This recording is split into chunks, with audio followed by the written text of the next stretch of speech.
बे रनजित देकानि सायाव एफआइआर होनाय जाबाय उदालगुरि जिल्लानि बनसुनिफ्रायबो। दा खौरां बिजोङाव नुनो मोनदों उदालगुरि जिल्लानि बनसु फरायसा आफादाबो होबाय। तो बिजों लोगोसे दिनै फरायसा आफादनिफ्राय जों बा खौरां बिजोंफ्राव नुनो मोनाखै मा सानना दङथाय फरायसा आफादफ्रा। दा बिसोरनोथ' दिनै उपेन्द्रनाथ ब्रह्मनि आदर्श नीति बेफोरजों बायदि रोखोम जाबोनाय होननानै बुंनाय, खिन्थु होयोब्ला मोजां। दा दिनै फरायसा आफाद हिसाबै आबसुआ जेरावबो गोख्रों स्ट्रं, बिथांमोनखौ जेबो आसि थुनानै बुंनो हाया जोंफोरबायदिया। दा दिनैहाय रनजित देका बायदिया दिनैहाय जोंनि बर'नि सासे नङा होमबा उपेन्द्रनाथ ब्रह्मनि सायाव, दा बिनि सायाव जों बर' रायजो राजाफ्रा बिफा होननानै मानियो बयबो। बिनि सायावनो दिनै फरायसा आफादाबो जुदि गोख्रों राहा लामा लायाखैबा साननो गोनाङा जानानै फैदों। तो बे गिदिर बाथ्रा साननो गोनां। दिनै बेफोरबायदि सोरबा सासे जों बर'फ्रा बिफा होननानै बुङो उपेन्द्रनाथ ब्रह्मखौ बयबो बिफा होनलायसोगारो बा नंगौबो। बे हिसाबै बिफाब्ला बिफाखौ दिनैहाय लेथ्रा लेथ्रा बुंगोन फिसाज्लाफ्रा खोनासंनांगोन नामा? बेबो आरो गुबुन हारिजोंसोबाव। बिनिख्रुइ देरसिन लाजिनांथावना जेबो गैया।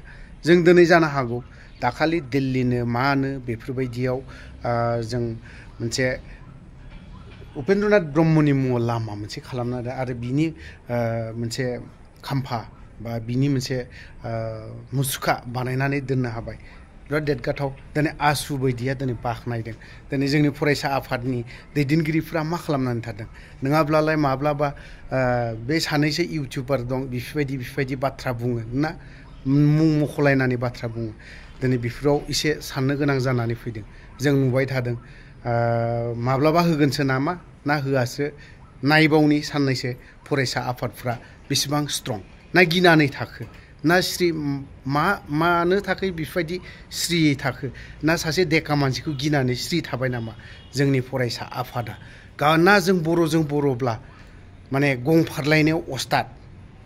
दा जों बेखौ बाथ्राखौ बुंनानै होयोब्ला दिनै फरायसा आफादफ्रा दुखु मोनगोन। फरायसा आफादनि दैदेनगिरिफ्रा अन्तत दिनै चिरां जिल्लायावनो गोबां आन्सलिक दं।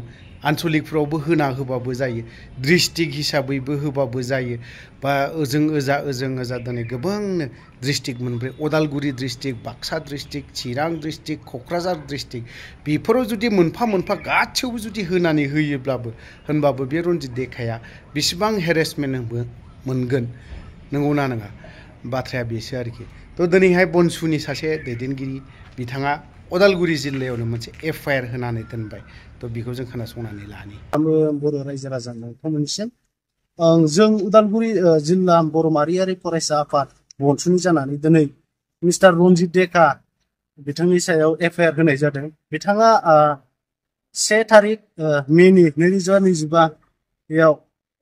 14 टाइमाव मोनसे माने बड'फा उपेन्द्रनाथ ब्रह्मनि एगेन्स्टआव बिथाङा मोनसे गाज्रि कमेन्ट लिरदों। बिथाङा बेयाव बड'फाखौ कन्ट्राक्टबादि आरो मानसिफोरखौ माने गोबां बुथार होदों होननानै बिथाङा मोनसे कमेन्ट लिरनायखौ बिनि सायाव जोङो दिनै उदालगुरि जिल्ला बर' माहारियारि फरायसा आफाद जानानै माने उदालगुरि थानायाव जों एफआइआर होनाय जाबाय।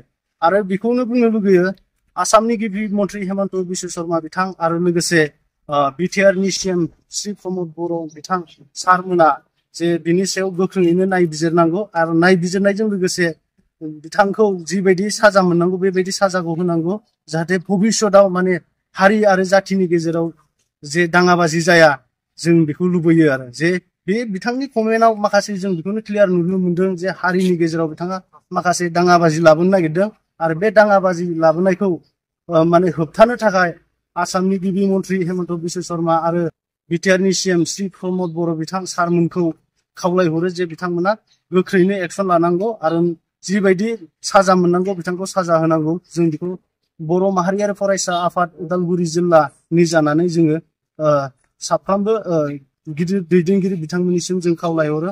आरो बे कमेन्टआ माने बर' रायजो राजा आरो बर' मुलुगनि बर'फोरखौ लाजि फोनांनाय जादों जाहाथे बड'फा उपेन्द्रनाथ ब्रह्मआ मोनसे हारि सिबिग्रा आरो सासे समाज सिबिग्रा आरो सासे बर'नि सानबोलावरि सानस्रिखौ सोरजिजेनग्रा बड'फा बिफा बर'नि बिफा जे बिथांनि नामाव जे बेबायदि गाज्रि माने मुं सावदों बेखौ जों जोबोद दुखु फोरमायदों आरो बेजों लोगोसे साफ्रोमबो बर' हारियानो दुखु मोनदों।